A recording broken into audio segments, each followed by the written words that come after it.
सबसे पहले भगवान शिव के चरणों में प्रणाम करती हूँ। गुरु भाई बहनों के चरणों में प्रणाम करती हूँ। मेरा प्रणाम स्वीकार हो।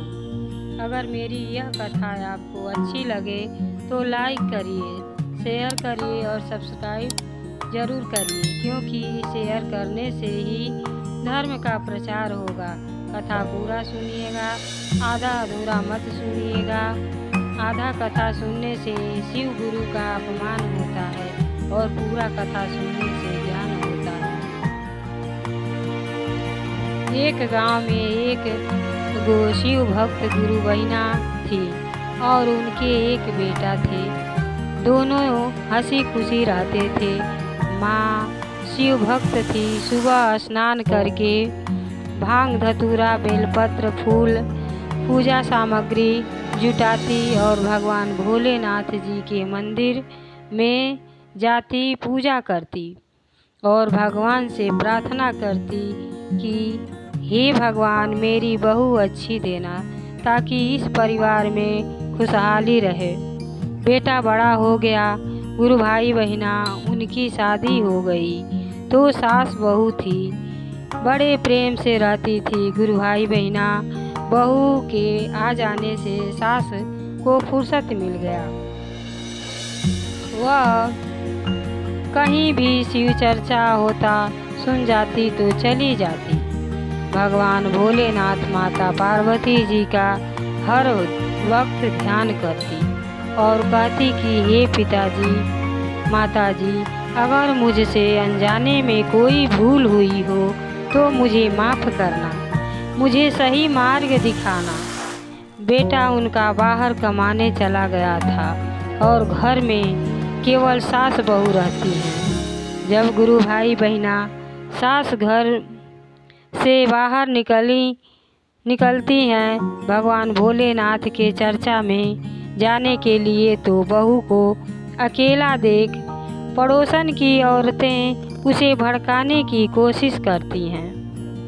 घर में घुस जाती हैं और कहती हैं कि तुम्हारी सास को कोई काम धाम नहीं है क्या, कि वह हर रोज़ जहाँ भी शिव चर्चा होता है वहाँ पहुँच जाती हैं।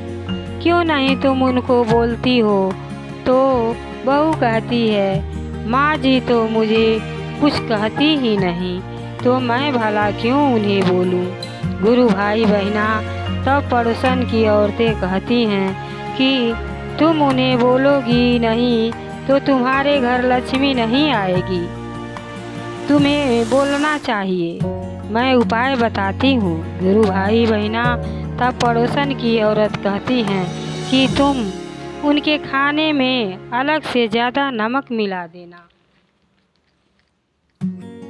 जब वह खाना खाएगी तब वह तुमको बोलेगी एक बात तो तुम 10 बातें बोलना। गुरु भाई बहिना जब उनकी सास माँ आती शिव चर्चा में से तो बहू खाना देती है नमक मिलाकर, तो सासु हर वक्त भगवान की ध्यान करती है और भोजन ग्रहण करती है। तो भगवान भोलेनाथ जी के दया से भोजन स्वादिष्ट हो जाता है और वो भोजन कर लेती है, कुछ कहती नहीं है। गुरु भाई बहिना उनकी बहू इधर उधर से ताक झाँक करती है कि सास माँ कुछ बोलें तो मैं भी बोलूँ, लेकिन वह तो कुछ कहती ही नहीं। बहू आज तो खाना बहुत सुंदर बना है और विश्राम करने लगती है। फिर सुबह होता है तो सासू माँ शिव चर्चा में चली जाती हैं। गुरु भाई बहिना फिर पड़ोसन की औरतें बहू के पास आई और कहने लगी कि तुम नमक ज़्यादा नहीं डाली हो क्या, कि तुम्हारी सास कुछ नहीं बोली। तो गुरु भाई बहिना बहू बोली, अरे जीजी, मैं तो नमक खूब ढेर सारा डाली थी, लेकिन फिर भी मेरी सास कुछ नहीं बोली। तो पड़ोसन कहने लगी, तब तुम्हारे घर धन कैसे आएगा, मैं दूसरी उपाय बताती हूँ। सास के खाने में खूब ढेर सा मर्चा डाल देना, जब तीखा लगेगा तो बोलेंगी, जब बोलेंगी एक बात तब तुम 10 बात बोलना। फिर गुरु भाई बहिना सासू माँ भगवान भोलेनाथ माता पार्वती जी के चर्चा में से आती हैं। घर तो बहू खाना पानी सास को देती है। सास शिव जी के नाम लेकर खाना खाने लगती है और आराम से खाना खा करके उठ जाती है और कुछ नहीं बोलती। बहू आश्चर्य में पड़ जाती है कि आज भी माँ जी कुछ नहीं बोली, ना ही उन्हें तीखा लगा। फिर गुरु भाई बहिना तीसरे दिन सास स्नान करके शिव चर्चा में चली जाती हैं तो पड़ोसन को चैन नहीं पड़ता। फिर बहू के पास आ जाती हैं। फिर वही बातें करने लगती हैं कि तुम्हारी सास कुछ नहीं बोली कि नहीं। तो बहू कहती है कि जीजी जी वैसे आप कही थी करने के लिए तो वैसे ही मैंने की, लेकिन सासू माँ कुछ नहीं बोली तो मैं कैसे बोलूँ। तो गुरु भाई बहिना पड़ोसन की औरतें कहती हैं कि एक बार जब भगवान भोलेनाथ माता पार्वती जी के चर्चा में से आती हैं तो भगोना में पानी गर्म कर लेना और जब दरवाज़ा खोलेंगी तब उनके ऊपर फेंक देना। तब वह तुमको खूब बोलेंगी, तब तुम भी खूब बोलना, फटकारना, तभी तुम्हारे घर धन होगा।